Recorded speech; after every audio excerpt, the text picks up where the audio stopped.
Welcome everyone here within Zoom and outside in the wider world, if anyone is watching. Thank you for being here today. This is quite an important topic, and I feel very pleased, and I don't want to use the word honored, but in a way, yes, it feels very sacred to be speaking about this with you, Krishna Kumari. I think you have a very special window into the topic of embodiment. So before we begin, I'll just share a short description of today's conversation and what we can kind of look forward to. So Krishna Kumari was born with spina bifida, and her journey began in a very intense way with over 50 surgeries by the time she was 15. And she's succumbed to feelings of deep shame, and she turned to body denial and world denial as simply a way to survive. And being introduced to Gaudiya Vaishnavism with the sutra, "You're not this body," she thought she had found a jackpot of affirmation, the ultimate permission to and freedom and necessity to reject her body, which is what she had wanted to do from the very beginning. So finally, she belonged to a place where your body was not important. But in what way did she belong? So today, she's going to share her challenges and her healings as she struggles free from the crushing weight of body and self-denial into the embrace of radical embodiment, and which is an aspect of radical personalism. So again, Krishna Kumari, I feel very I think you offer a very special and unique window into this. And I know that you have done a lot of healing and a lot of struggle with coming to terms with this, with integrating this into your life. So tell us. Okay, thank you. Yeah, thank you for the opportunity to come together today. And especially we're talking about how it's Easter today. And, there's a lot of people that, are celebrating the resurrection of Jesus Christ. I found a real interesting statistic, excuse me, that 80% of Americans say that they celebrate Easter. And I'm from America, so that's a lot of people. And I celebrated Easter, growing up as a Roman Catholic. But my understanding throughout the years on the meaning of Easter has really deepened through the lens of Gaudiya Vaishnavism. And so one thing that I really think is applicable to our discussion today is that, many of the meanings there are many meanings for resurrection and what that is. And for me, it feels like it's a source of hope and offering a sense of direction, a purpose, and a meaning, even in our times of difficult circumstances. It's really an invitation to participate in God's transformative work and to see all of life as a journey towards greater healing and wholeness, and for the potential of new beginnings. And for me too, I was thinking about how not to underestimate how important reflection is. So to understand how every event, whether it's good or bad, has shaped us, and how sharing our individual, breakthroughs or realizations is kind of meant to cause a ripple effect out towards others, in our lives or in our communities. Hopefully, that's a process of lifting and raising our consciousness. So I just thought that was a nice connection our Yeah. discussion today. And also one of the things that Jesus brings is the actual lesson of embodiment, of how spirit is embodied right here in the physical, in the present, on earth, in this very special and specific moment. It's not necessarily out there just in another world. It's spirituality is embodied, and Yes. Jesus himself was that lesson. Yes. Yeah. That's why I thought it was really applicable to what we're discussing today and what I'll be sharing. So today I'm going to be focusing on the experiences of ongoing healing through my own journey of having a body that has brought me to some deeper realizations embedded within that phrase that's ubiquitous in my experience as an ISKCON devotee. So you are not the body, as you said. So these 5 words, kind of when strung together, were very attractive to me, as I have spent my whole life trying to deny my body and not integrating all the gifts that I could have utilized in the process of becoming. And so I was thinking, becoming what or who, you might ask. And I think that's what we're going to be discussing. And I hope, one of my hopes, and I didn't share, but I was a teacher for 30 years. So when I'm going to present things or talk things, I come from a very kind of teacher perspective. And so there might be a quiz later, but probably not. Just, yeah. Life is the So quiz. Life is the quiz. yes, it is. And it's a puzzle to figure out, isn't it, too? So I'm hoping that this story is going to inspire others to inhabit their bodies and minds with more intimacy and depth, and finding your own connections to yourself and the sweet absolute.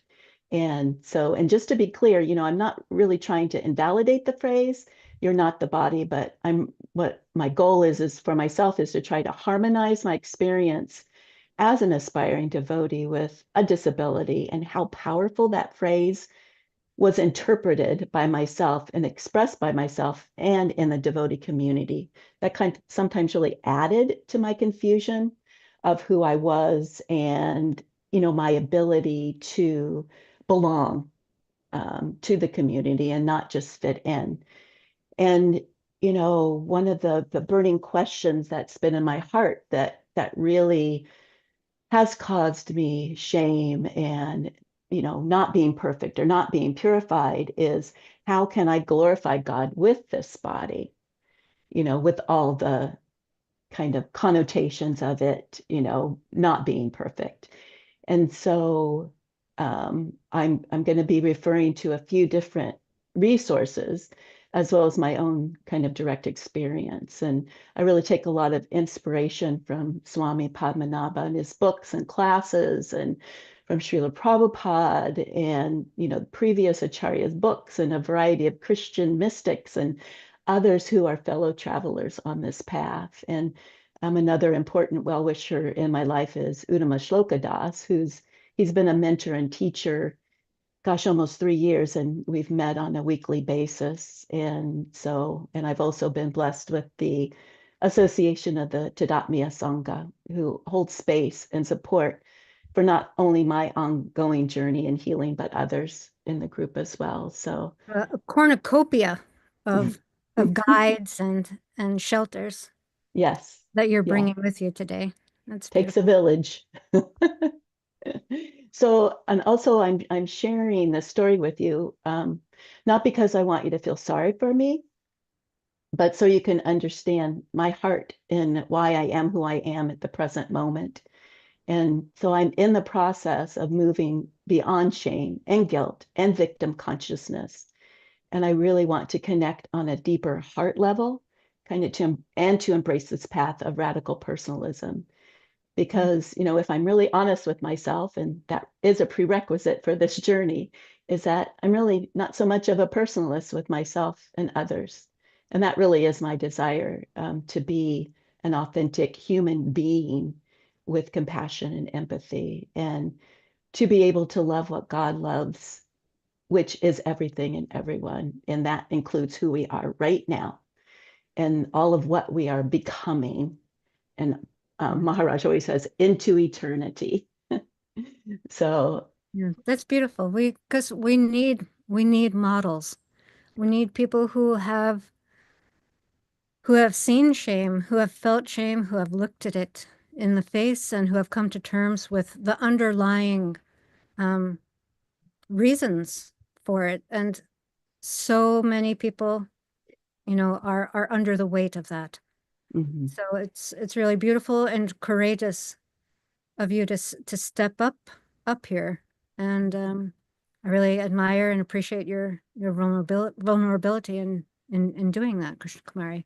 Well, thank you. It's a process. It's been a process. So, and I'm really feel honored to be able to share it with other people as well. So, I just wanted to do a real brief invocation just as I start to tell my story. So, as we come together in sharing our hearts in dialogue, we seek a deeper connection with one another and our own Ishtadev.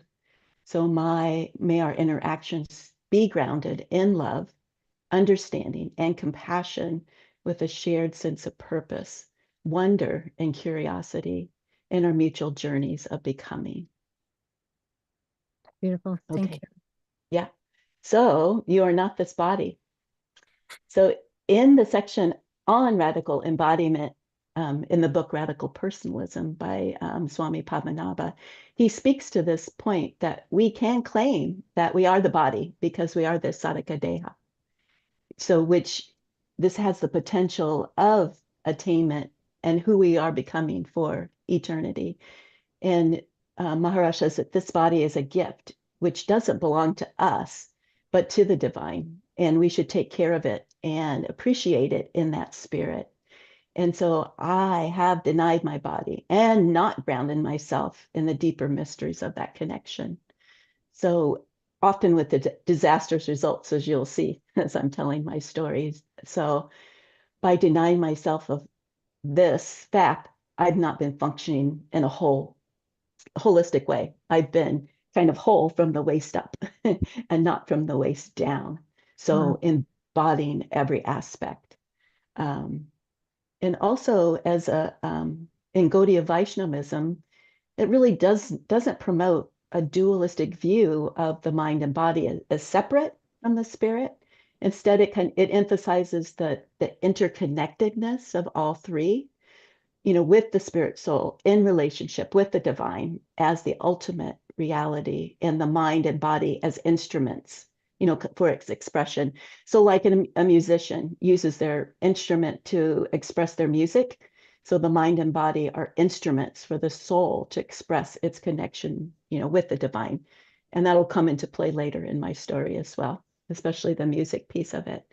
Um, so seeing the body kind of as our filter, and the mind, there's different parts of the mind that work together. We've got the mind, we've got the buddhi, which is the intelligence, we've got the ahankara, which is the ego, we've got the chitta, which is the consciousness, and atma, the true self. So it's all comes together and to help us to function in a holistic way. So I'm going to start out from the beginning because I was born with the spina bifida. And I'm going to talk about my parents a little bit. So my father was a pilot in the Air Force, and he was also a very accomplished athlete. He was excellent in all sports, and he'd been offered a major league football contract, in the NFL, and a professional baseball contract in baseball. And my mother was a fashion model, and she'd been on the cover of 17 magazine, as one of her modeling accomplishments. So you can see that they were very both invested in how they looked and how they performed, and their body functioning, at optimal peak performances and being beautiful, just that expression of that in the world. And I'm not judging them, but I'm just kind of setting the scene for my appearance into that That's the family. context. That's the Yeah, context. it very much is so. Yeah. Um, so I was born with spina bifida, which is a neural tube defect. And so when the baby is developing, before the 10th week, when all of the inner organs, everything is formed by the 10th week of the fetus. And so when the spine is forming, it's flat. The bones are flat. And then the spinal column with all the nerves that connect everything from the brain down, arms, legs, everything that functions is developed. And then the spine, the bone part of it, closes around the spine as a protection and keeps it in place. And in spina bifida, there's a break in somewhere along the spinal column, and it affects the functioning of the body. So this can protrude out of the body, outside of the body, and there could also be a tumor involved that the spinal column, the cords run through. And I had a tumor, and it was open in my case. So my break was at the L4, L5 level of the spine. So it was much lower. You know, if it's higher up, it's going to affect more of the body and mind functioning. So the term that they used a lot as I was growing up was I was high functioning, is kind of a medical term that they used a lot. When they were talking about me in front of me, I was listening. So that was an interesting experience. And so I was born in 1956. And at that time, you know, they were still institutionalizing children born with spina bifida because there could be the potential for severe cognitive issues or hydrocephaly of the brain and other complications. And so the recommendation was to institutionalize children, even when I was born. So before my conception, my mother was under the care of a rheumatologist because she suffered with rheumatoid arthritis. That was really debilitating. And it got to a point where she wasn't able to function physically. And I had an older brother, so she was trying to care for, you know, a toddler as well. And so the thought behind it back then that was if my mother was to become pregnant, that likely would help in decreasing her rheumatoid arthritis symptoms or curing them. And then they weren't really sure why that works, but it's likely due to kind of various changes in the immune system during pregnancy. So there's a shift in the body towards a more anti-inflammatory environment. And so the thought was, or the supposition was that the immune cells that attack the body or, you know, attack the nerves, that would be lessened by becoming pregnant. And so that's what they did. That's how I was conceived. Yeah. Did that, finding that out, did that impact you? Yeah, it impacted my feelings of guilt and shame, in the sense that, well, for my mother more, I think she felt shameful because that she had caused the spina bifida from her condition. And because of my and my mother's relationship, I took on that shame and guilt, you know, of being born with a birth defect that was going to change everybody's life, you know, at that point. Um, and so that, you know, and a lot of that I was burdened to my family because of all the care that came along with having a child with a disability. So, like you had mentioned, I had my first surgery when I was 2 months old, and then 50 other surgeries after that, mostly between birth and 15 years old. And that was due to kind of repairing the opening and the damage done when closing up the break in my spine. So those surgeries a lot of them are between birth and 5 years old. And then I entered kindergarten. And so I went to a school for handicapped children when I was in kindergarten. And it was really clear at that point that I didn't have any cognitive delays or hydrocephaly. So that year was kind of seen as a transition year before I was going to be mainstreamed into public school in first grade. So in kindergarten, I went to school with children who were deaf and blind and had developmental and cognitive delays, who couldn't walk or couldn't talk. You know, they were my friends. It all seemed really normal to me. And at that point, I really didn't know that there was anything wrong with me at all. I was wondering. Even though I had, you know, my parents were physically normal, my siblings were physically normal. I just didn't understand that there was anything wrong. And so also in kindergarten, I discovered a love for music. And at 5, I mean, I literally begged my parents to let me take piano lessons. And we had acquired a piano from a family member that was it was an upright piano, and it was a player. So it had the inner workings to play rolls of music on it as well.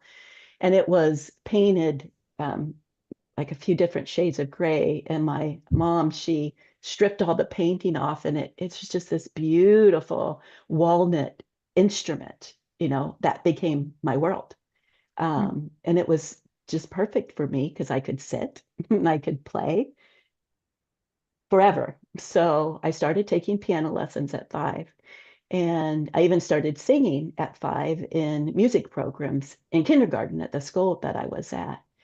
And so as I progressed in the piano playing, I began to play in competition in the state that I lived in. And so that meant they had these competitions set up, and you would go and play for judges, and they would critique your playing, and you would get feedback on it, and then you would progress, through all the other different cities in the state. And so when I was 10 years old, I was the #1 piano player in the state at 10. So when, I look back at that, and sometimes I look at videos of other kids who play piano at young ages, it's and I say, gosh, that was me at 5, and I was doing that. But it was really the music, and connecting that as a musician using an instrument and the body to express their soul. It was a way for me to express myself and express my soul by playing the piano and singing at that early age. It was, my body was still a vehicle for me to be able to do that, and an adaptation to that. So in first grade, I was mainstreamed into public school. And that's when I really realized that there was something wrong with me. So, I got stared at, I got asked questions, what's wrong with me? I really didn't have an answer. I really didn't know. I remember going home and I was sad, kind of mad.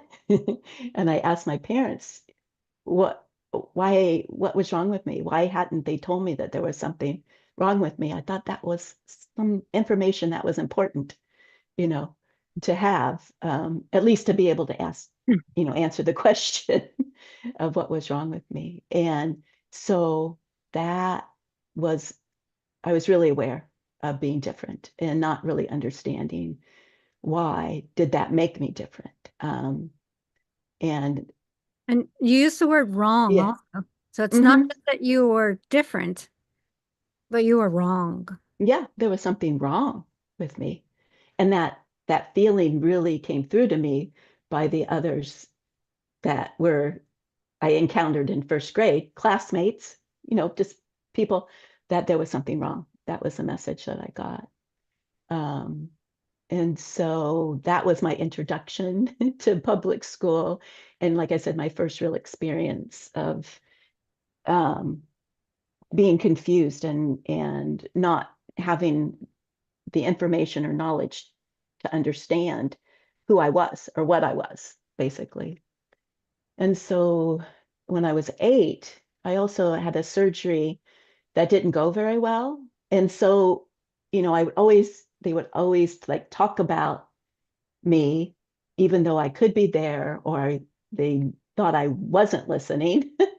And I was always talked about in terms of the body, in terms of having surgery and the possibilities of not making it through the surgery.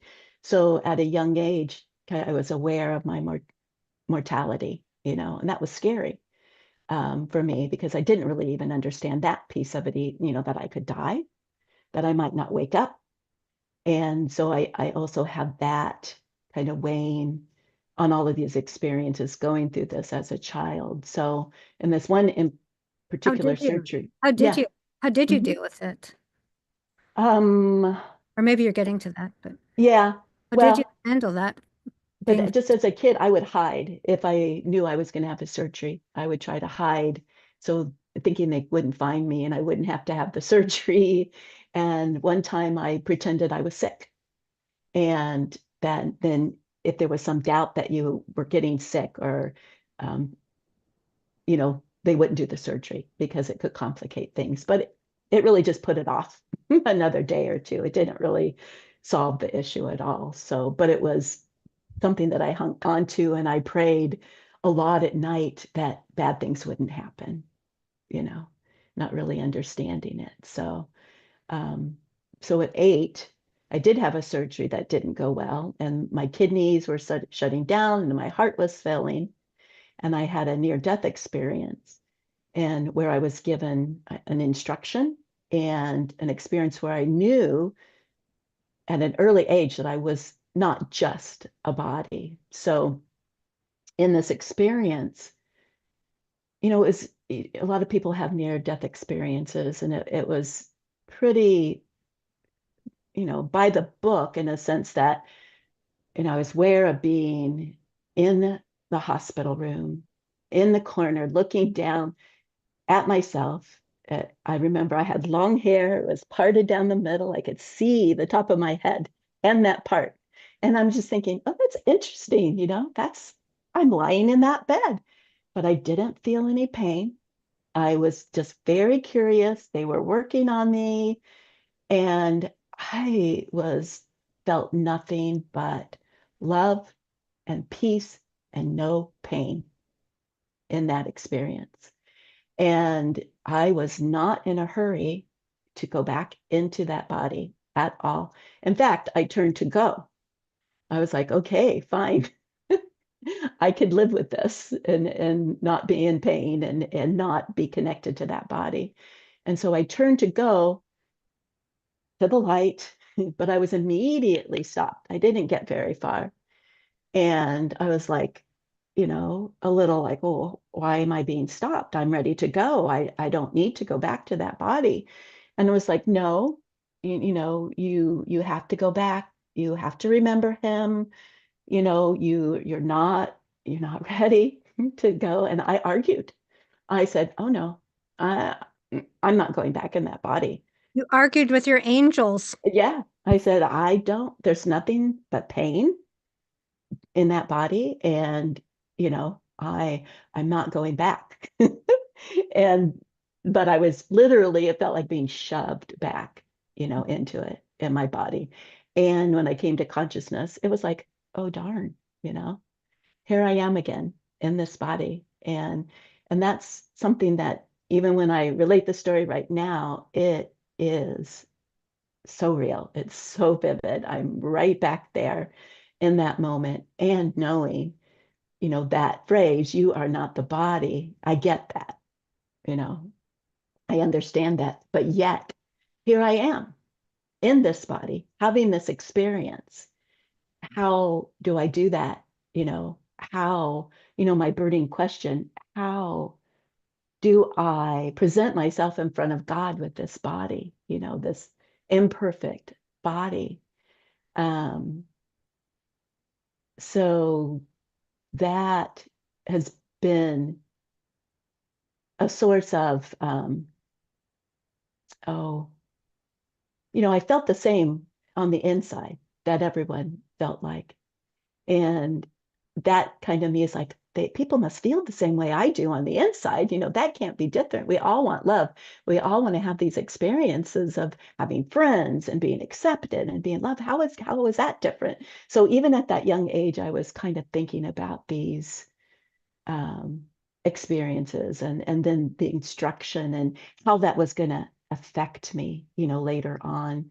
And even during my youth and adolescence, I was exposed to healers, and being raised by Catholic, there, in the Catholicism, there was a lot of emphasis on praying for healing, um, and some of those experiences that I had were like some of the people that were so into Catholicism, they had relics, or they had pieces of parchment or cloth, that the Virgin Mary had rested on or had touched, all of these things, and that I was going to sleep with that under my pillow, and that was going to heal me, you know.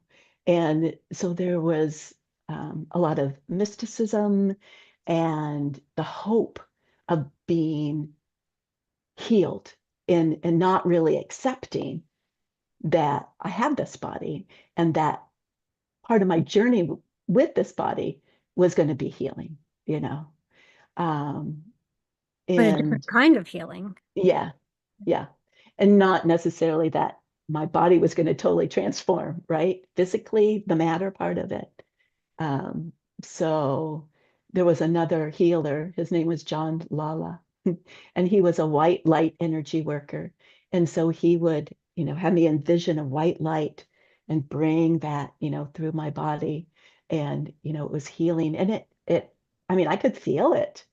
I could feel that energy. I could feel that. It was like magnetism, in his hands. But it wasn't, for me, it was never like a question that I needed to be healed, that my body needed to be healed.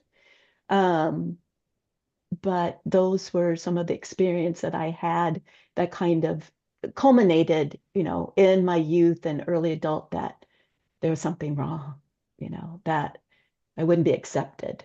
Yeah. To clarify what you just said, you Hmm. said that you never felt that your body needed to be healed. Hmm. That's interesting, but others felt Yeah. that your body needed to be healed. Yeah. I was me, right? Right. It's just like having that near body experience. I experienced myself without that body. I was still me. I was thinking, I was processing, I was like, what's going on? I could see everything, what they were doing, but I was aware of this other reality that was there and giving me an Your sense of instruction. self, your sense of Yes, yes, you knew yeah. was independent of the body, although because you were experiencing yourself out of the body. So you had to, Hmm. your sense of self was separate from that, although Yes, very much um, intertwined with it. very much. Yeah, exactly. So, you know, the prayer, all I needed was prayer so God would heal me and I would be whole was the message. Yeah. And so when I was 11, another surgery I had was to fuse my spine at the L4 and L5 area where that break from the spina bifida was. And so the thought of having that surgery, it was that when I grew, that would form a stable foundation for me as my body grew, as I grew into my body. But it also was locked. It was fused, so the natural movement wouldn't be there. I mean, and at the lower spine, it's not that much, but still there's that imagery of that fused and fuse it together, lock it together.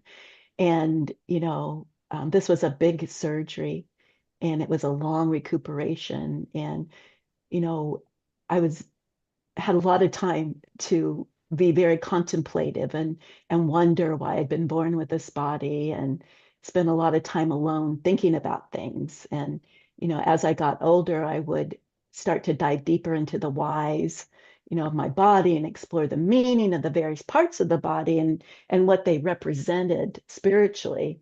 And so through that, I've come to realize that throughout our lives and during the healing journey, certain themes show up that can come from the mind and the body, and the spine obviously was a big theme for me, and it was a great significance spiritually.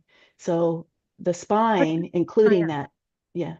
So I was So going to ask, what does the spine mean to you? yeah, I'm going to tell you. Thank you. Thank you. So at that L4 and L5, those vertebrae, so that's considered, like this major pathway for that energy to flow through the body, the spine, and it acts like a superhighway for that energy traveling, And so that area of the spine, this L4 and L5 region, is connected to emotions. Mm. So feelings, intuition, emotional stability, flexibility, acceptance, belonging, like ancestral support, it calls out, finding your tribe. We talk about that. The people who understand you and accept you on a deep level. Um, creativity. It's, believed to be the center for creating expressions and the ability to like bring ideas into the world. Completing that circuitry and enables us to bring our authenticity into the world. This is how I was thinking Manifestation. about it. Yeah. So by integrating the mind, body, and the soul, these three, Trinity is a Trinity, become a spiritualized Trinity. And I can bring myself into wholeness and holiness by Krishna's unconditional mercy, through this process. Another aspect of it was sexuality. The sacral chakra area is associated with sexual energy and pleasure. And as part of my experience in this body, sexual abuse was part of it. And also being intimate, which requires being vulnerable and naked, has been a challenge. But I also associate that piece in the physical with the spiritual and being able to be vulnerable and being kind of in the naked now in front of God and not being ashamed, and guilty for who I am and what experiences I've had in this life and having this body, you know. So if I'm understanding you correctly, you attribute your your willingness now to be vulnerable and naked before God to what you actually had to experience physically in your earlier life. Those physical experiences have informed your spiritual growth. Yes, yes, 108%. Yeah. But then also the counterpoint of it is the denial of it. And then I'll share some experiences that I needed to have that show that too, you know. I couldn't help but think of the word when you were saying fused, that your vertebrae were fused. I Hmm. couldn't help but think of refuse, Yeah. how Yeah. that word might come into play energetically. Yes. Yeah. Thank you. That's true. So then along this, the thought about, the different parts of the body and the spine, the spiritual connection of the spine in this region is seen as a point of connection between the physical and the spiritual, kind of facilitating that flow of energy in the present moment between, what we would think maybe as that middle part, the present moment. I kind of think about it. And when we find ourselves in communion with the sweet absolute in the present moment, that's where he is. That's where God is. That's where we are in our real authentic selves. Just this idea of being connected. And Richard Ward says that God is maintaining us in existence with every breath we take.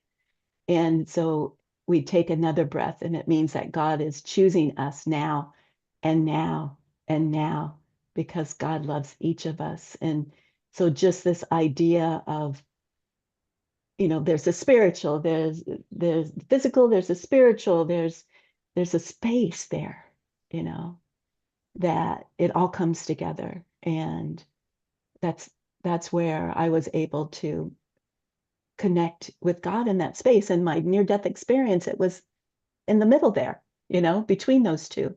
And I didn't want to go. I didn't want to go back to the physical. I wanted to go to Angry? the spiritual. Were you Yeah, yeah, very much so.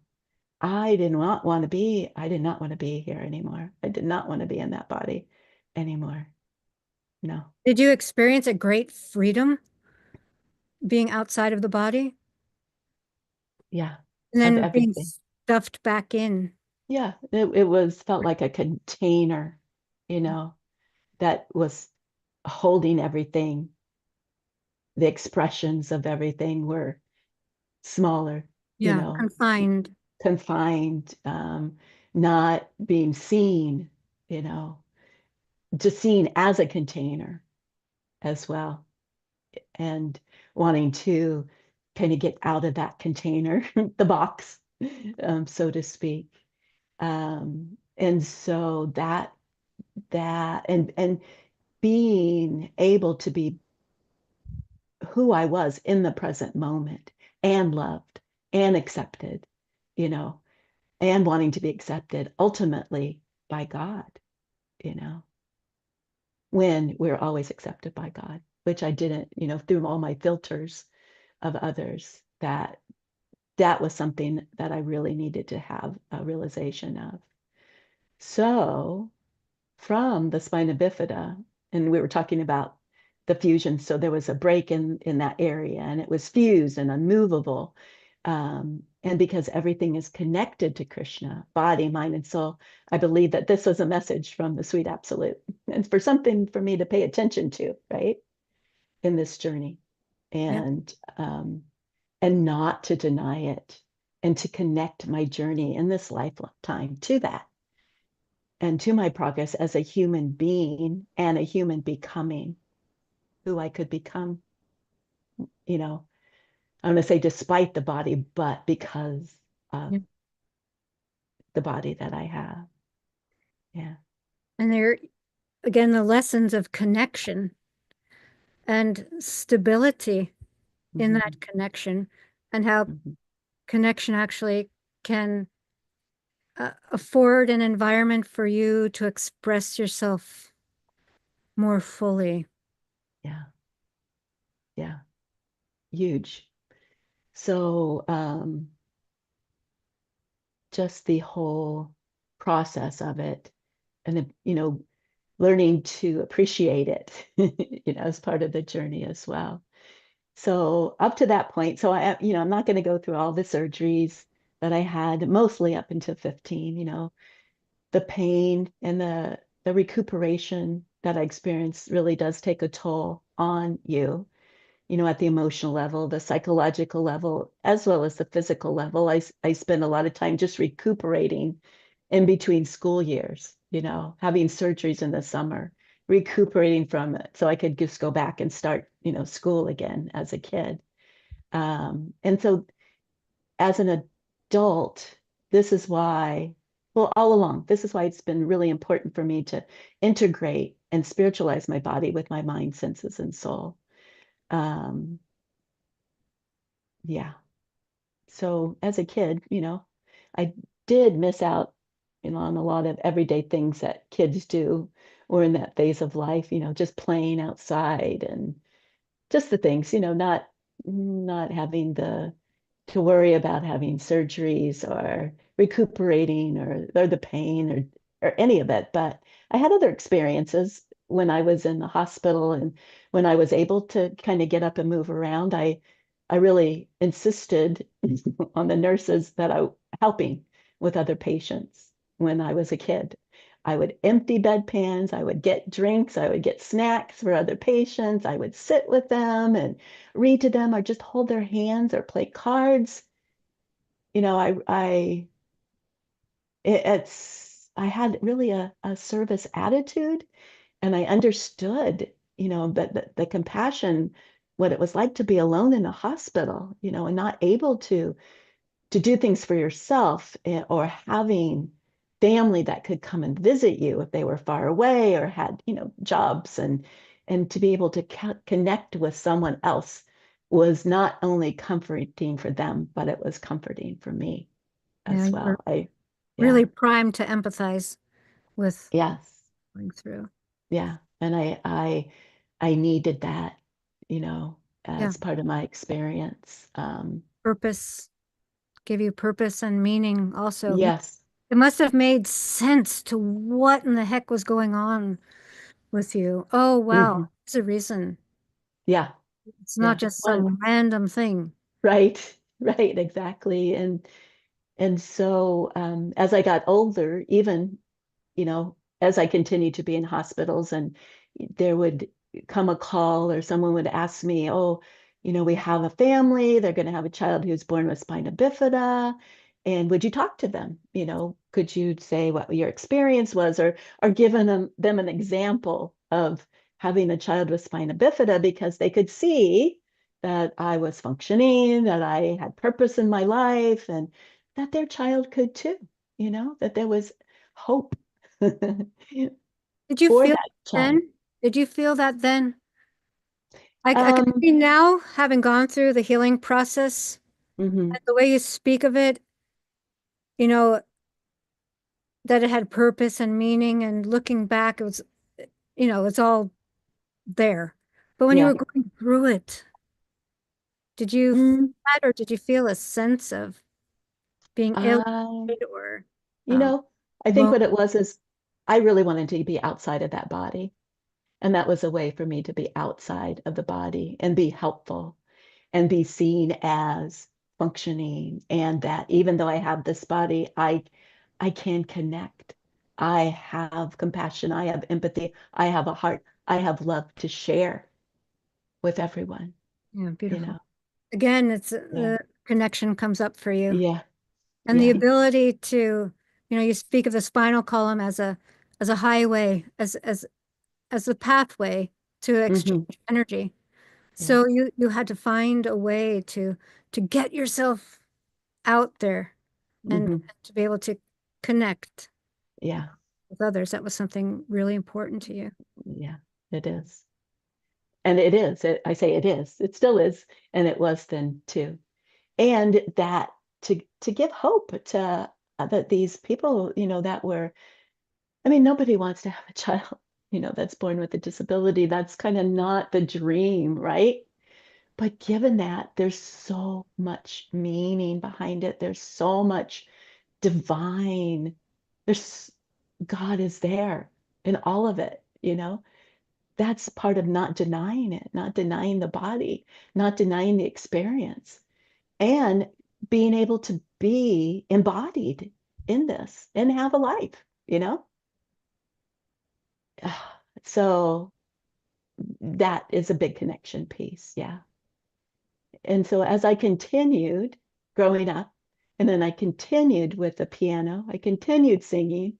I was in every choral group, every class through high school. That was a way of my expressing myself. I really wanted to perform. I wanted to be on stage and to do that.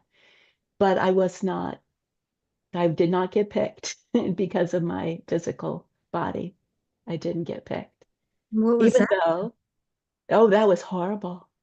It crushed me. It crushed me, crushed my spirit, crushed my faith, you know. And I'm not saying, I'm not trying to be toot my own horn, I guess, but I was the better singer, honestly. And so I thought because of that, they would of course, overlook anything else. They would want the person that was the best singer, but that was a hard thing to deal with. As, you know, a teenager, as a girl, we're wrapped up in our bodies and what we look like and what we wear and, you know, boys come into the picture and wanting to just be connected in that way. And that was a really disconnect. Um, Our I sense of worth comes into it. the what? I'm sorry. Our sense of worth, Yes, mm, how absolutely. we're valued, and yeah, Yeah. Um, had something worthy to offer, but that was being overlooked. yeah, it wasn't taken. So Yeah. what you really felt you had to offer, what you really wanted, the value that you felt you could bring was not accepted. Hmm. That Yeah. must have been very painful. Very deep, deeply painful, Pain. deeply, and self-worth attached to it, and set up for me this idea that I had to prove myself, Yeah. prove my worth, prove that was good enough just to breathe the air that everyone else breathed, you Yeah. know. So yeah, there's a lot of deep emotional pieces to the journey. Yeah. Do you do And you, do you yeah, think it might have pushed you maybe towards perfectionism? yes. I have no idea. I'm asking. Yeah, absolutely. Because in order to be taken seriously, I needed to be perfect, Yeah. you know? You couldn't have any flaws. Yeah. But when obviously it was on display physically, you know, and there's such a connection for people when they look at someone's body as them, which, is part of it. But there's also the soul. There's also the who I am on the inside. Right. Yeah, that people need to understand. People need to know. That's why I'm talking to people about this, because there's a real feeling connected, wanting to connect person there, soul there, that's connected to everything. Um, so at that level that I was at with those experiences, my fears was that I was going to be rejected. And that's my experience, was that I was being rejected. And, I wasn't like super popular in school, but I wasn't bullied, and I was accepted kind of by most groups, kind of on the periphery, of things, but not like belonging. Yeah. So I did a lot of things to fit in, to try to fit in, but never really had gotten that sense of belonging. And part of that for a young girl in high schools, that's when you would start to explore, relationships and having a boyfriend possibly or whatever. And I met my first husband in high school, and we dated. We got married when I was 19. I wasn't going to let that opportunity get by me. I thought that was going to be my only Only opportunity. one. Right. I better snag it now. Ah, Yeah. gonna get And away. yes, exactly.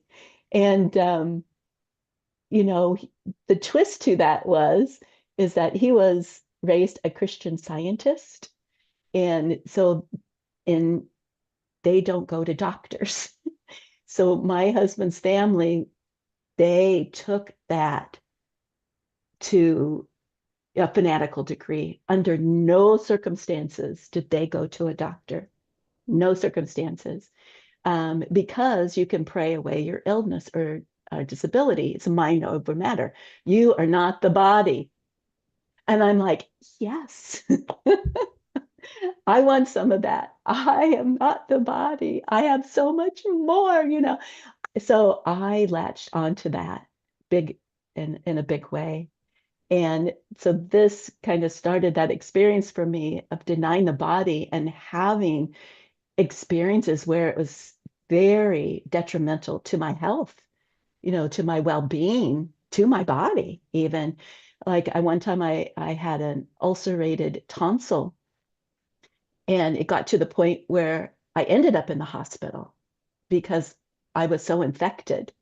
I could have died because of it. And I was still a teenager. We weren't married at that point, but I was so influenced by his philosophy and so not wanting to be the body that I adopted it without understanding, what the philosophy really meant, what was behind it. I just didn't want to be the body.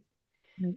And so then after so I was in the hospital, got antibiotics, I was really sick at that point, but it didn't sink in. Okay. I just wasn't thinking about it right. I wasn't Just praying didn't hard pray enough, enough. wasn't praying the right way. I mean, they do have Christian Scientist practitioners who are trained to pray with you, through these diseases of the body, so to speak. But I honestly just did not understand the philosophy or have a deep connection with that. So then when we first got married, I stepped on something, I got an infection, it went into my bone, and I had that bone infection for almost 10 years because I didn't take care of my body. I ignored it totally, didn't listen. Oh my gosh. It was such a disaster. I had such deep-seated feelings of rejection and shame and guilt, resulting from my negative view of my body. And I just projected those into all areas of my life. And so I lived with this infection for 10 years. And even when I say it, I just think, wow, I was beating myself up with it, with this. I didn't deserve to be healthy. I didn't deserve, this is what I deserved, was to be sick. It was a really deep period for me, a dark period, To the you know. bone, an infection in your bones, it doesn't get any deeper than that. No, no. And finally, our relationship started to unravel because I couldn't live up to that. I'm not the body in the way that his family with that philosophy, their understanding of it meant, is don't go to the doctor because when my husband was 15, his father died because they didn't take him to the doctor. He had an infection. And by the time they finally figured out that they should call, he was already comatose. They couldn't, he was already gone. And so, that was the level of involvement that they had with their philosophy. And so I did take myself to the doctor. I did end up having surgery, on the bone. And it was healed. I mean, I still have this infection in my blood system that at any point in time, if I got infected again, it could override my system, you know? So it's there as a reminder for me. Um, and so at that point, that was a big thing, And I kept thinking if I didn't have this body, everything would have been good. If I was perfect in other ways, I would be accepted and loved. That relationship with my husband didn't last for that reason and other reasons as well. But, the main thing that I took away from that is how denying my body was really detrimental to my overall health and that I needed to change how I viewed myself in this body just to survive. And I needed to survive because I had two children. I needed to be healthy. If not for any reason, if I couldn't see my own self-worth, I wanted to be healthy for them and have a relationship with them. Well, one thing that comes hearing you is it really seems like it's like an archetypal pattern. You're talking about an infection that's living within your body, but it's subdued, Hmm. but it can come at any time. So it's Hmm. kind of like I'm seeing it as like a trauma that we might have experienced in our past, that if we don't, it, we might not see how it's influencing. Right. It can rise up at any moment Hmm. if it hasn't been cleared away Yeah. properly Yes. taken care of. Yeah. And it's that whole piece of denial and feeling like, okay, I'm not the body, so I should just be spiritual, you Yeah. know? I can just pray it away. I can just wish it away. I can get things so I can just bypass that piece of myself that is embodied who I am. Not the whole picture of who I am, but I am the body in that sense.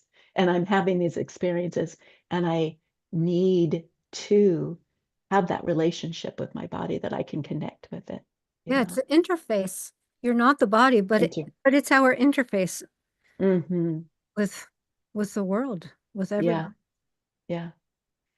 Yeah, so it's all connected. And as I told you mentioned before that I was raised Catholic, but I abandoned that religion when I was 16. And my father had had an affair with his secretary and left the family.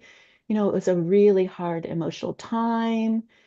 Getting married at 19, it was just a response to wanting to get out of that family, and wanting to not be the body. It was just a perfect storm for me to walk into, you know?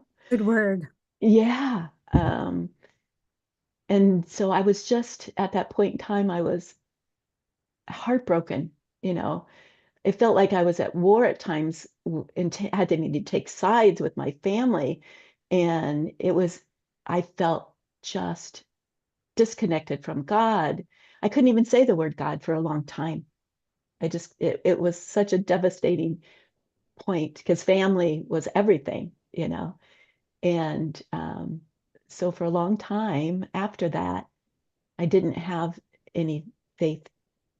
I didn't really have faith in Christian Scientist either, because of my experience. And, I took to Vipassana meditation, which is like insight meditation. So I practiced that, and I was involved in that local community in meditating and trying to be insightful, emptying the mind, everything. And Separating but I from the was, body. yes, yeah, separating. I was really good meditator, you know.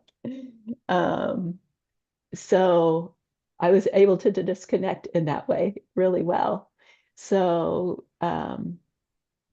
I so as those years went on, those 10 years or so, I really was not being nourished. I really missed my connection with God, that personal connection. And I tried to revive my Catholicism in my life, but I just really, maybe too much water under the bridge, so to speak, or I just didn't have a connection, like a heart connection. So then I was introduced to Krishna consciousness, through my son, who became a devotee and moved into a temple when he was 19 years old. And, I really didn't know anything about Krishna consciousness at all. And I was just like, okay. I What is was this really, cult? yeah, I was really disturbed. And I was like, wow, I didn't give him enough as a mom, that he has to go and join a cult to get what he didn't get what he needed. And so I started going to the temple. This was in Portland, Oregon, and I live in Washington. It was a 5-hour drive, and I started going almost, not every weekend, but at least sometimes twice a month. And because I wanted to see what was going on with my son. He was my baby. And to find out that I became very attracted to the philosophy, and started chanting and doing service at the temple when I was there and reading Srila Prabhupada's books. And Krishna was so very attractive, but also not being the body was a real hook for me again, you know? It's like, okay, here it is again. But it's like, oh no, I just wasn't looking at it right, before, through the Christian Scientist lens, and now this, I just was so enthusiastic and had found the meaning to life, and this was going to be the cure for having this body. Yeah. Um, and that I was going to be finally belong. I was going to be embraced, all of me, including the body. But it was really kind of a mixed bag, honestly, because I was so full of enthusiasm and excitement about belonging and exploring and growing spiritually, with the prospect of being a devotee. But, I ended up still being seen as the body in a container, and um, not being taken seriously, kind of ostracized, oh, you can't do this service because of your body. And I could, maybe there needed to be some adaptation to it, but I could do it. I kept trying to convince them, let me try, give me a chance, let me try it. Um, but I ended up, ultimately I ended up just trying to fit in and not belonging, which for me had become a trap of the institution and a trap of my body as well. Um, so, Did, really in reality, oh, go ahead. did you experience like any, you said that you were judged according to the body Oh, yeah, in an institution where it proclaims that you're not the body. Um, right. but Well, I one, think sometimes it gives like a license then to judge the person because you're hmm not your body anyway. So I can say whatever I want to and hmm judge your body however I need to. yeah, Um, yeah, because you're not that anyway. So don't be attached to what I'm saying. yeah, yeah, But exactly. And just even the judgment of, oh, somebody married you and you had children, like, and the piece of karma. It's Yeah. like, oh, you must have been really bad Really bad. Really bad. in a past life, to have this body. And we you and I were talking about nitya siddhas or nitya baddhas or nitya baddhas, bad, being bad. So it's like, oh, I just need to fit in. I really want to be a devotee. I wanted that, that desperately, And you did that know. resonate with you? Yes. Finally, somebody knows that I am bad. Hmm. I deserve this body because I must have Yes, done something really, really bad. this is your karma, Krishna Kumari. This is your karma, and Made sense to you me. are suffering. Yeah, because I have been suffering Yeah. bodily since I was born, emotionally since I was born, psychically, all of it since having this body. So yeah, I took that on. Yeah, okay, it made sense. The karma piece of it made sense at that time. Um, so, I kind of went along that way.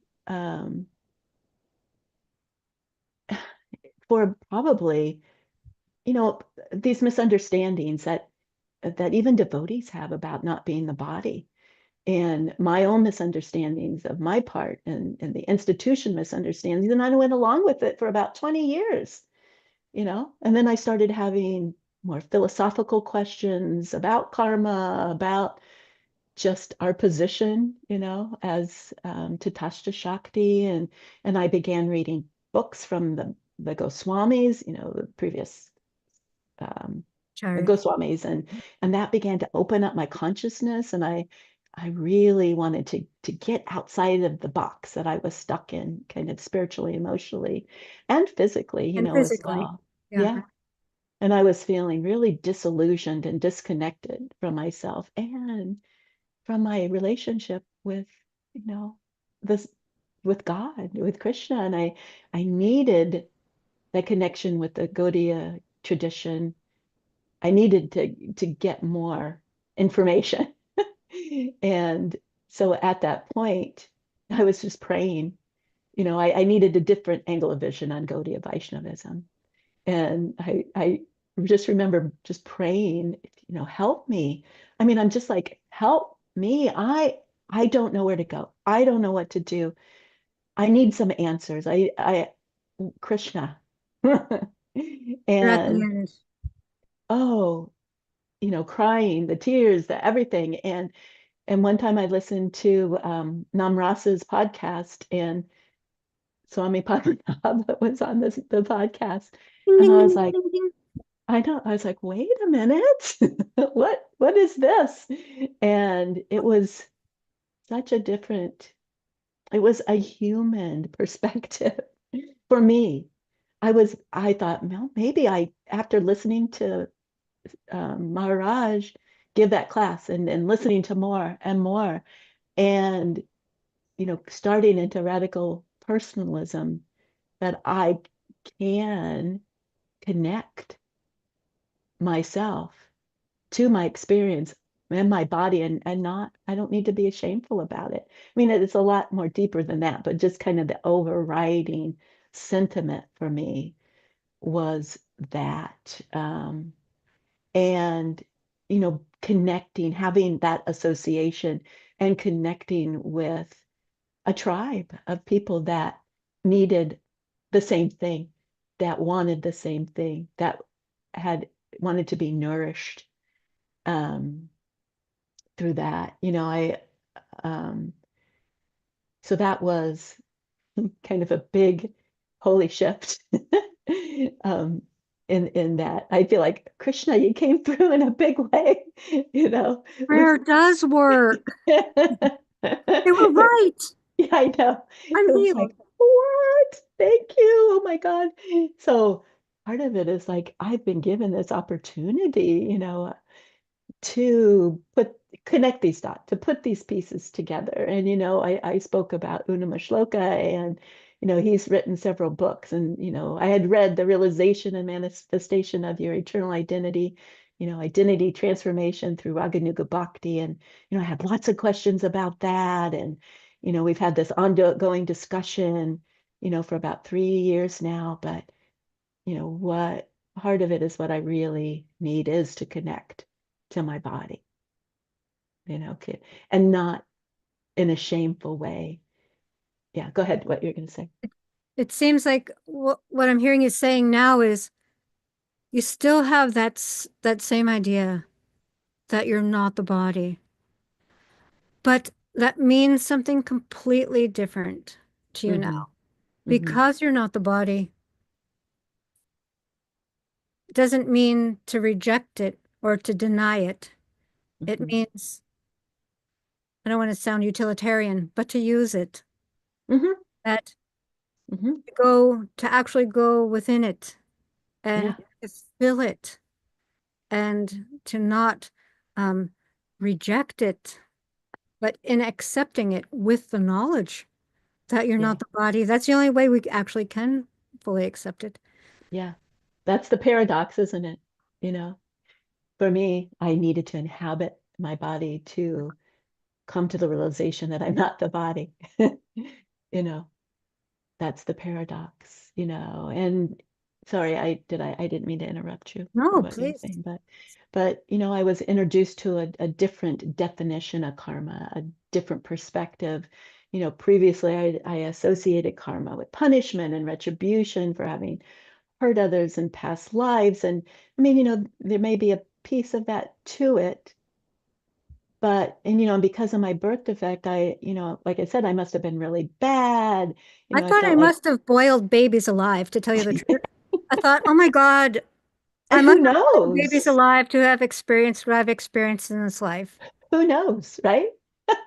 So I felt like I was being punished, and I was suffering from this victim consciousness, as well. And which, is another part of my experience, and through emotions too, that has to do with my upbringing and my relationship with my mom, because she was very much in a victim consciousness, and I adopted all of that. So, there's lots of moving pieces in everybody's life that make up this journey that they're on. But so what I'm learning about is how karma isn't about punishment. It's a challenge, but an opportunity. Karma isn't a judge, and it doesn't make us pay for mistakes. It helps us understand our choices, and helps us grow as individuals. Karma kind of ensures that we'll learn what we need to, and it's really personal for each of us. And each of us has our own unique lessons. And I think of karma kind of nudges us, or sometimes something stronger, us along our path. And it's giving me another opportunity to understand myself and grow. Yep. um, once I saw karma this way, it really felt like, that I'm a niche of bad, was lifted. It's like, oh, people that believe he fell from the spiritual world. Oh, it's so bad. I thought something, and I wasn't there anymore. I mean, just that I wasn't there anymore. That whole guilt. Original sin. Oh yeah, heavy, heavy duty stuff. Um, so, it was getting clear in that this is an opportunity to use my free will to make choices, better choices, to build compassion. I'm in that process of giving up that victim mentality that these things happen to me, and blaming others, or projecting my samskaras onto others, As opposed to them happening for you. Yes, Victim yes. is they're happening to me. And, thank you.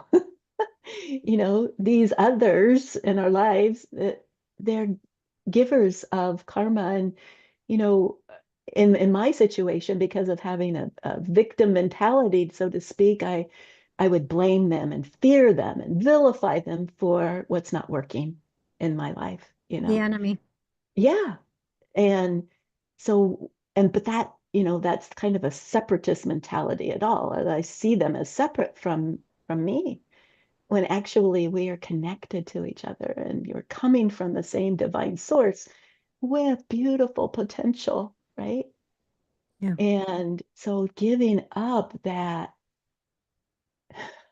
those things, I'm in the process, 100%. Oh no.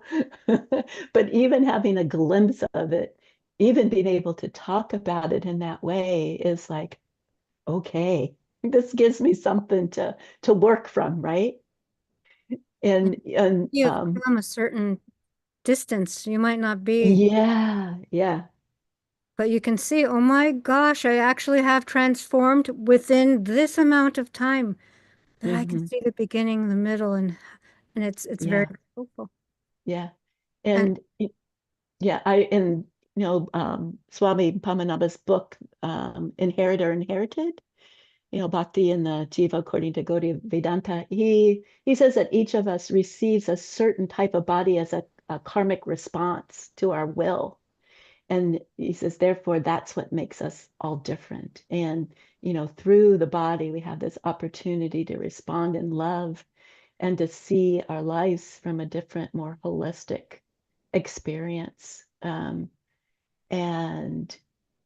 you know, I really resonated with what he said in that. And to be able to validate everybody else's experiences as individual and to be compassionate and empathetic because of that. It's not because we did something bad, which we, may have, but it's that's what divine love is. I mean, it's to love us in spite of that, not because of it. Um, yeah, and I'm I not saying kind of that see very also well. that like karma allows, it pushes us, and you kind of touched on this. The Hmm. karma pushes us to our limit, and then it brings us to our edges. Hmm. And then we have the ability to grow our capacity. And Hmm. I do believe from also the teachings of Swami Padmanabha that everything is evolving toward love. Yeah. Yes. Because that is God. So everything is evolving toward love. So these karmic things that we experience brings us to the edges of our capacity to love and Yes. invites us to grow beyond that. Yeah. Absolutely. I believe that as well. And, you know, through and I am sharing my experience, and I'm just hoping that everyone else can, through my story, connect their own experiences, to that love, through our experiences. And, I've been a caretaker to my mom for the last 9 years. She's 94 years old. And being in that close proximity and relationship at this stage of her life and my life, it's taken me in on a deeper journey into what's been hiding and inhabiting, kind of my psychological shadow world, what's in the shed, Maharaj would say. And, It's that underlying, it's that yeah, infection, right. that stuff that got in there that's been lying there dormant. Hmm. I think it's dormant, but it's actually Right. playing out. No, no, no. It is not dormant. And it's because I was being triggered on a deep level, and I really felt like I needed help figuring it out, just because of, being born with a birth defect and, all of the different facets that go along with that experience and the family I was born into and the relationships and, just the whole journey. I was just feeling like, oh my gosh, I'm so triggered by this. I'm confused. I don't understand everything. I don't know what's going on. I want to understand. I want to be able to heal. I want to be a whole person. I want to love. I want to love myself. I want to love others compassionately and empathetically. This is what I want. So it made sense to me. I was like, okay, you need help. Go get some help, right? And it sounds simple, but it was a big push to do that. And part of it, it's when it's on a deep level, it is very emotionally painful and confusing. And that can be frightening for people to go there. It is. But the I knew, I thought I knew what it was to be Krishna conscious. I thought that. But what I really realized is that I needed to become Krishna Kumari conscious Mm. to be able to understand myself and how that connects with Krishna, how I am connected already, you In know. context, yeah. Yeah. Krishna Kumari in context. Yes, because I have separated myself from that loving source because of the denial of my body and that I didn't have anything to bring to Krishna, to the table, you know. Wow. It was The thing, you're not your body, Krishna Kumari. so, I'm seeing this as part of our service is to become conscious of ourselves, of our body. I mean, this is kind of part of my story, but maybe another story connected to radical embodiment, but it's all connected. And so I have, sorry, I was distracted by the question. Yeah. So I've been in therapy for, the last, an individual and in a group therapy, kind of incorporating Vedic psychology into it, along with my association with Tadatmya Sangha. And I am in this journey of deep, body work and mind and spirit and soul and connecting and embodying all of that. And it's been inspiring to begin, just even to begin to understand that I am loved just as I am right now. And that by engaging in the process and looking at the victim position mentality, by looking at what does karma mean, that and I'm taking responsibility for my journey, basically is what I'm trying to get to, for my actions, but in a loving way. I'm not going to continue to beat myself up for it, and being responsible for my body that is with me on this journey. I can't blame anyone, not even God. I can't, if I want to do that, it's like, ooh, that the blaming finger, I just kind of have to turn it back on myself and just take responsibility for my journey, but in a loving, compassionate way. And that's, for me, I feel like that's when dramatic changes in my consciousness, I started to notice that, and give it up. It was giving it up, not hanging on to it. You are empowered. Yes. Yes. Thank you. So, um, I feel more grown up in some ways, You're more, an adult. yeah. So, not I just, this, like I said, this is where this holy shift started for me on my journey to kind of healing and wholeness. And I know I've been talking a lot, but, this journey has really helped me to inhabit my body and connect more, with my heart. And it's changed my relationship with myself and in my relationships with other and Krishna and God or the divine source, whatever you want to call them, I'll take it all. And, I'm really learning to love what God loves, which is me, on that basic level as I am right at the moment. But everything, everyone, it just changes the whole paradigm. God sees us as his beloved children.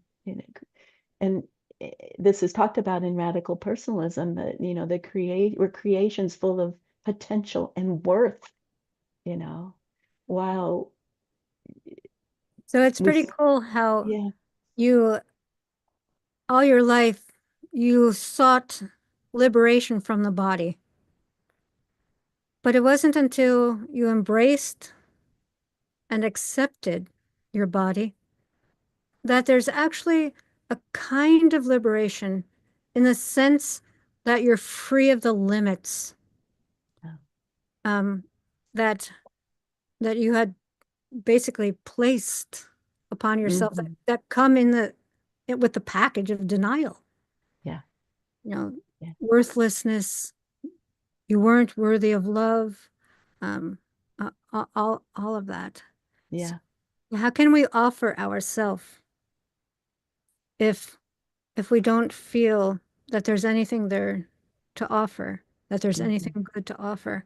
How can we offer ourselves? And what else is there that Krishna wants other than ourself? He has everything else. And that's Everything why, belongs to him yeah. already. And that's why I had to come back. That's why I wasn't granted that liberation. When I think about that now, it's like, yeah, you were going to get liberation from the body, right? From the pain. That's all I wanted. I just wanted to be free from that body. But I would have had to experience something like that in another body, probably. And And that's why we so, all come back. We yeah, all come back for that same reason that you came back, yeah. to But I was, establish our relationship with God. and I was given that gift of this instruction, of this glimpse, of you are more than your body, but this is an experience that you need for your own progress towards love. This is how you will get it. This is how it will be deeply felt and transformed, you Yeah, know, beautiful. in my life. And um, I take that. I am going to take that and embody that in this body. In this body. I don't wish to not be in this body at this point.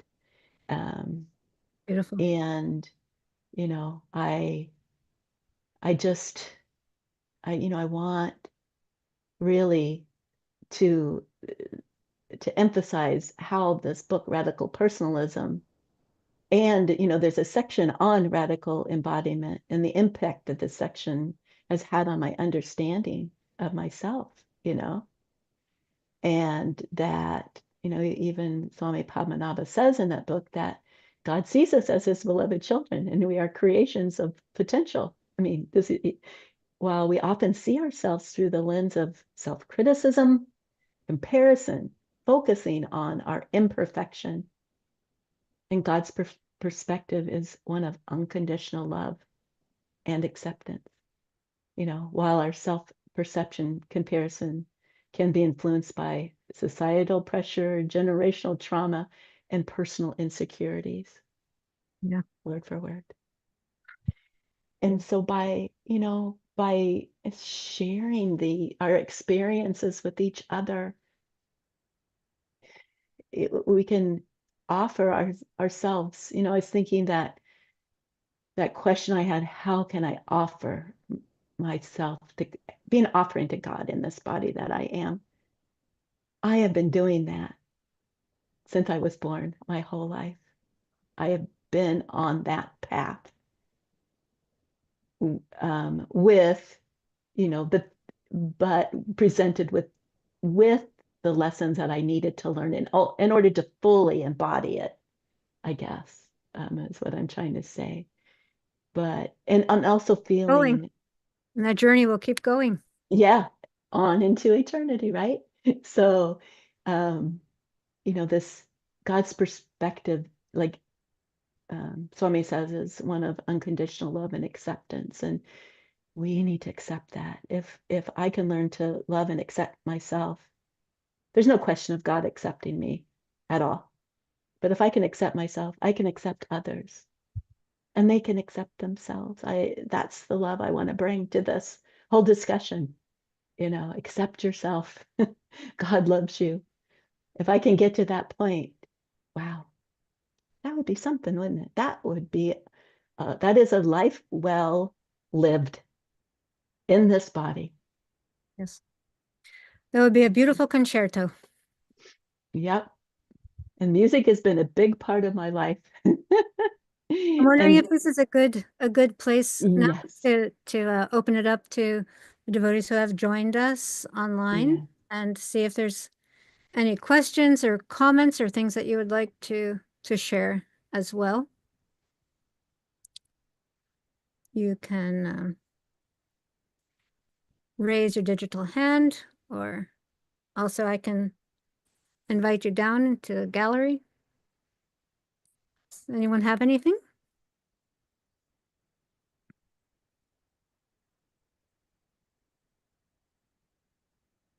Yes. Oh, let's see. Johnny can raise her physical hand first, Hmm. and then Gail. So let's go with Johnny first, and then Gail. Just really want to, first of all, appreciate you sharing your story so openly and honestly. It was very moving and touching, and it got me a chance to understand you more deeply, and also in the process, understanding myself more deeply, and how we view the world, and how all these lessons that we have and the journeys that we're on, and how we come together sometimes and share parts of our journey, and how it's can really help understand and facilitate our own personal growth. I guess like just wondering like if you could like just share kind of like a final like some summation of what this experience has been for you, and what you would want your like takeaway message for everyone to be for having gone through this, and linking it up to others too, not just those going through that particular. What would be like the thing you'd really want us to take home? Hmm. Um, I think from being in the institution of ISKCON, and which that phrase of "you're not the body" was sometimes, or could be, weaponized, um, and against others, against devotees, that the recognition of our spiritual identity, as a soul, and it doesn't translate into indifference Mm-hmm. towards our body, or others' bodies as well. And that this body is so important, and how much it serves, as a vehicle for the soul, because it takes us to our next destination, and to the experiences that we need to have. And um, that instead of bypassing it or weaponizing it, Mm-hmm. that we should be embracing every aspect of ourselves, and that includes the body. Um, and oh gosh, we just really shouldn't ignore any parts of ourselves, because we need every part in order to be whole. So, one thing that I got from Richard Rohr is that most of us were taught that God would love us if and when we change. So, in Mm. fact, God loves us so we can change. And that, divine love includes imperfection, and which is what makes it divine love. So Yeah. that's what I would say, Janaki. Thank you Thank for you for your sharing that. presence. Yeah. Yeah, so often we don't we say these sayings and we don't realize the full impact, and how yeah, either being weaponized or minimizing one's experience and minimizing one's ability to engage in service. And thank you very much. Yes. Thank you for being here and being a wonderful well-wisher. I Eva. appreciate it. Eva. Thanks for tuning in, Johnny. Gail, you're next. Hare Krishna, thank you so much for sharing such a deeply personal story in order to help others. Um, yeah, I had one question, but then your response just now inspired another one. I was wondering if you could expand on when you said that divine love includes, I think, something like embracing our imperfections. Can you Yeah, explain that first? it includes imperfections. Yeah, Yeah, yeah. can you explain that for me? Well, the way that I think about it is that God loves us unconditionally.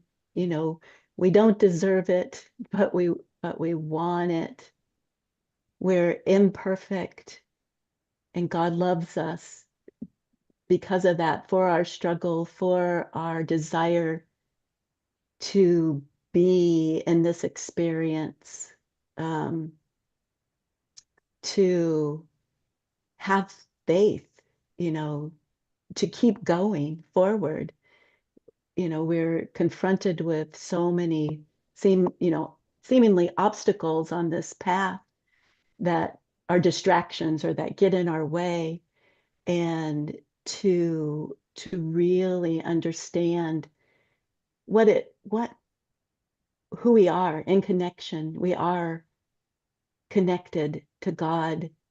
We are a part and parcel of that divine love, even in our imperfections. I'm Yeah, not sure. Yeah. yeah. Does When you that make say sense? we're imperfect, the Hmm. question doesn't imply that I think we are perfect.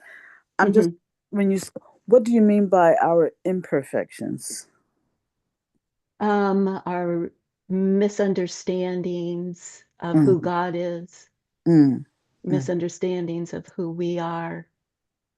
You know, I feel like through my own process of understanding how I project my own imperfections onto others as well. So basically, I can see them, I can see myself, and but making it about them, and not making it about that God loves me, that's what divine love is. That includes when we're kind of missing the mark a little bit, but we're trying to get there, you mm-hmm, know, that is accessible to us, that divine love is there, and it's going to be there as we work through mm-hmm, all of these things. mm-hmm. Does that Yeah, yeah, it's help us? clearer now. It's clear now. Thank Okay. you. But Okay. I did have my original question was, I was curious about when you were 8 years old, I believe, and you had the out of body experience, and Hmm. you were being basically shoved back into your body. Um, so when you were having this tug of war kind of thing with these other personalities, I was just curious about how you experienced those personalities. Did you experience them Hmm. visually, or was it just like Hmm. a sense of these others, Hmm. or you know? It was auditory. I heard them speaking. I felt their presence. There was the white light. They were in the white light, not, it wasn't like I saw a body or an outline, but there was a communication, there was an instruction, there was the feeling of love, surrounded by love. It's like, we're not going to send you back because, you're bad. You haven't, you can't come with us because you're not pure yet. You don't You're not deserve to be here. right. You don't deserve to be here, but it's part of what you need for your process, is what you want. It's what you need to be able to fully feel God's love, fully be present, to be able to do that, It's what you eventually. prayed for. What It's exactly what I prayed for. Yeah, thank you, Bhakti Rasa. So that, even though I did not want to come back, it's because I didn't want to suffer, and that's part of that. I feel like I was saved from that kind of liberation, just from the bodily pains, and so when I think about that, I think, yeah, I'm so glad that I was a they pushed me back in, and that I've had the experiences because every experience that I've had has led me to where I'm at right now. And it gives me the inspiration and support that I need to keep going, further and deeper into it, into You know, my journey. I'm kind of surprised that um, because because you did need to remain in your body, that you were even allowed to leave in the first place. You know, it makes me wonder how come, you were even given the experience of not being in the body, and Mm-hmm. but maybe that was like somehow or other, maybe that was somehow part of what you needed to experience to. Yes. And it gave me that courage, I guess, to know, I was given a glimpse, I guess, into what it was like to not be in that body, and to understand, okay, I refer to this experience every time I'm going through something. Every time it's a foundational experience, I guess I'd say, that has stabilized me through my journey, being in the body. Evidence. Yeah, the evidence New of it. experience. Yeah, direct. Thank you, Dr. Pratyaksha. Rasa. Yeah. Yeah, direct experience. Because it is definitely real. Definitely. And all of this was recorded in my medical records as what happened, kidney failure, heart failure, revival. I was not in that body for that experience. And I needed to have that. And it's like, this is what I wanted. This is what I wanted and I needed. So it's very much is a spiritual experience for me, and being able to connect this back to my body and to have this journey of embodying this radical embodiment is very spiritual.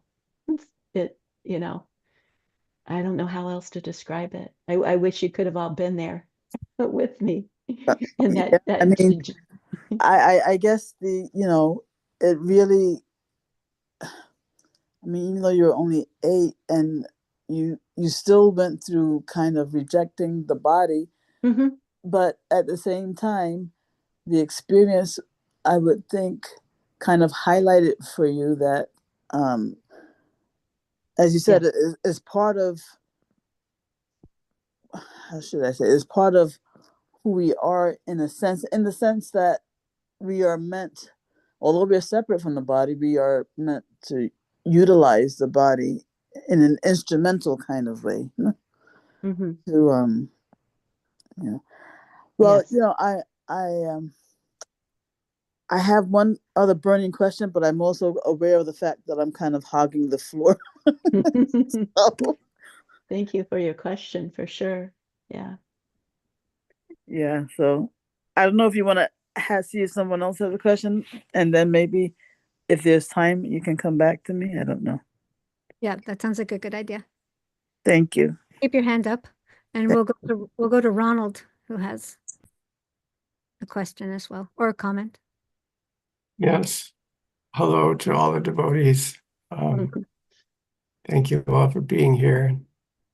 Thank you to Krishna Kumari for sharing your story with us. I related to a lot of different parts of your story because I went through a lot of the same things when I was young, particularly the kind of traumas that kind of shaped my brain. And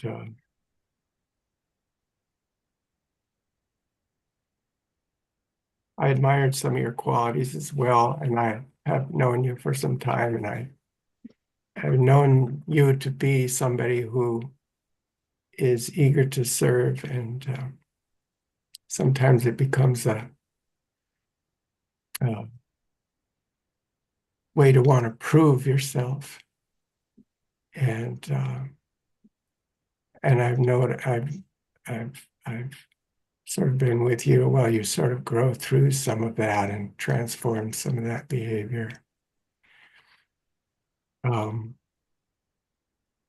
I was interested to hear about how sometimes we hear the catchphrase, "I'm not the body," or "You're not the body," and then come to find out we later on at a different level of development we have to become more the body and have compassion for our embodied state and use it. And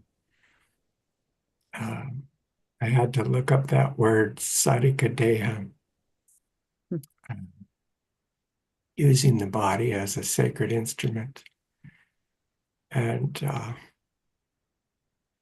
it seems like you've kind of come full circle, like we all have to do, and come to see yourself with compassion. And it's a beautiful thing, and it's inspiring. And so I just thank you so much. And that's all I'll say for now. Thank you. Thank you for your reflections, Ronald, and for sharing your insights and your appreciations. Thank you. So we have a moment or two and we can return to Gail. Thank you so much. Yeah, actually, there was just one quick thing and then just another, going back to let's say your angels while you're 8. And I was intrigued because, and I was very kind of happy for you that, that experience is as vivid today as when it first happened. So I was just so curious about the quality of the voices, I don't know if it's even possible to describe that, what they sounded like. Mm. It's being filtered through an 8-year-old because when I was 8, I try to make sense of all of it as an adult.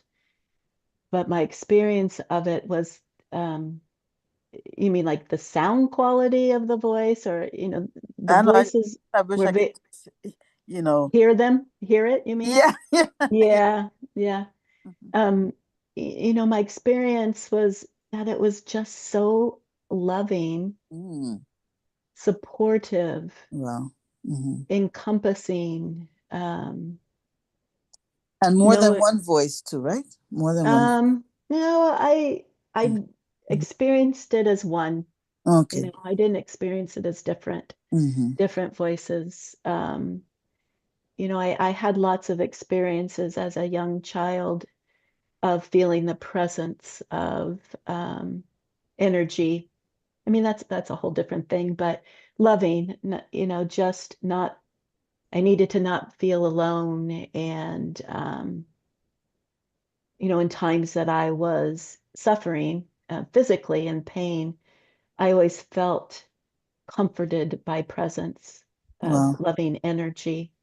So that was a part of my experience. But this, near-death experience was it was very powerful in the instruction and the message, and that it was something that I keep in my pocket, so to speak, that I take out when I'm confronted with working on my body or inhabiting my body.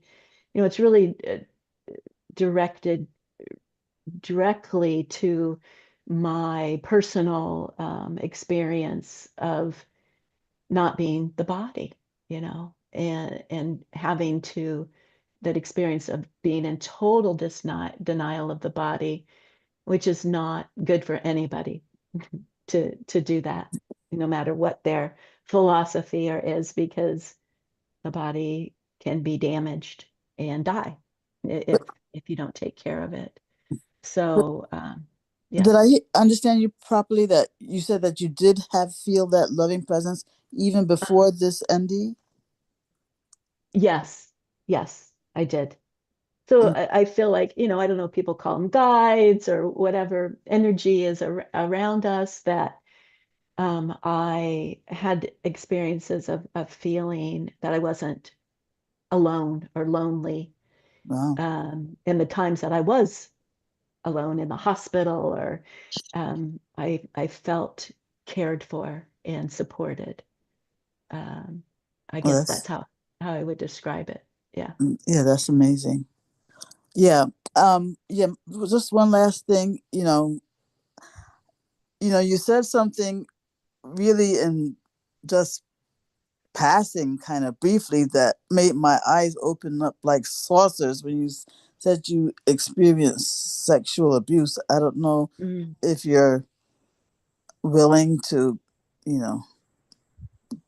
Well, it's something that I'm working on in my therapy right now, and it's really very triggering for me on a emotional level. And so I guess I wouldn't want to share anything like explicit, but along the journey of, gosh, how to characterize it, of not being the body, and being able to, it's about setting boundaries for me. And it's Mhm, not that mhm, we have these experiences and it's, oh, I always felt these presents, and I've had these kind of experiences, e- or I don't know how to talk about it. How I have to take care of my body. I have to take care of myself. I have to set in motion boundaries with others that would keep me safe, that I'm not mhm, a victim, even in this body that could have put me in a victim mode from not being, you know, fully able-bodied, that can put you into different kind of situations. And so I feel like that piece is part of what I'm working on with the victim consciousness, um, and taking care of myself and setting good boundaries with others. I don't know if that No, no, answers. no. Yeah, Yeah. yeah. Thank you very much Uh-huh. for responding. Okay. So you are very vulnerable. So the more Hmm. vulnerable, then the stronger your boundaries. Yes. Mhm. And there's a place for that, in being able to be vulnerable, but yet keep a good boundary for yourself. So I, I, I, like I said, I'm still in progress. I'm still working on this, sexual abuse piece, and it's a very deep, thing to work on, emotionally and spiritually and physically. So I have not everything figured out, but I'm working through those experiences that I've had, and through my relationships with others, that are helping me to come to loving conclusions about things. And I don't want to be a victim. I'm not going to put myself in that position, but I want to be loving and compassionate. And There's a yeah. difference between being victimized Hmm. and feeling a victim. Hmm. There's Yeah. a between that. Yeah. So this is, like I said, even with those kind of connections, it's a very spiritual journey, and what I said before, about the paradox for me is that I, needed, and in the process of embracing being my body, before I can understand that I'm not the body. And so that, is where I'm at in my process of becoming, empowerment, connecting, individuating, all of the terms that you could use to describe this process, as, adjective wise. It's very powerful, very, very powerful. I'm so excited about it. It's I can't wait to to connect everything. I connect everything to it now, it's coming from God. God's coming to me through all of these experiences, these realizations, you know, through the eagles I see flying. I just am connecting everything to this experience through God. And that's really exciting. That's an exciting part of it for sure. Yeah. Beautiful, Krishna Kumari. Thank you.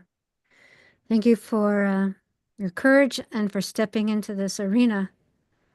And I think it's a big step forward for you. And I hope it has helped in your healing journey also, just to be able to do this. Somehow Yeah. you've gained some strength from it. Yes, the whole process is healing. For having to do this talk and interact with others and has been healing, as well. So thank you for that opportunity. I just wanted to thank others, fellow travelers that joined and allowed me to connect, to share a story that I hope that they were able to connect to their own experience and their own radical embodiment and journey and radical personalism. That's important to me, that others feel that connection and that we feel that with each other, and support each other, and from that foundation of love and have a heart connection. That's really what's important. I'm important, but not so, and I'm not, trying to be humble or anything, but it's all in a bigger picture, a bigger community, We're all in outlook. this together. Yes. Yeah, we need each other. We really need each other. I say, I need you. I'll say that. We need So, each other. yeah. Thank you.